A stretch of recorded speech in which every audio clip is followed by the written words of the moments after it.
من بنات طلاب الصف الثاني الثانوي تانية ثانوي جابت ميل وموضوعات برافو فرنساوي تانية ثانوي ترم أول 2025 امتحان برافو 5 صفحة 276. écrit de 20 à 25 mots اكتب من 20 ل 25 كلمة.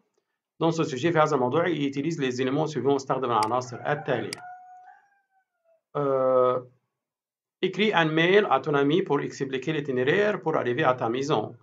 اكتب ايميل لصديقك لكي تشرح له طريقة الوصول إلى منزلك ديريكسيون الاتجاهات والأماكن. طبعا لازم أضطر أكتب شكل الإيميل.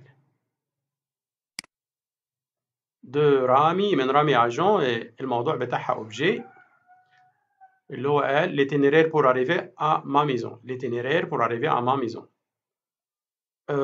أو aller à ma maison خلاص.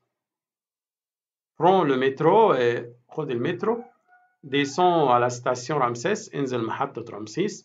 va tout droit امشي طوالي. prends la première rue à gauche خذ أول شارع شمال. tourne à droite لف يمين. puis prends la deuxième rue à gauche خذ تاني شارع شمال. ma maison منزلي entre la poste بين البوسطة إلى gare ومحطة القطر. نقول تاني prends le métro خذ المترو. descends à la station رمسيس انزل محطة رمسيس. va tout droit امشي طوالي.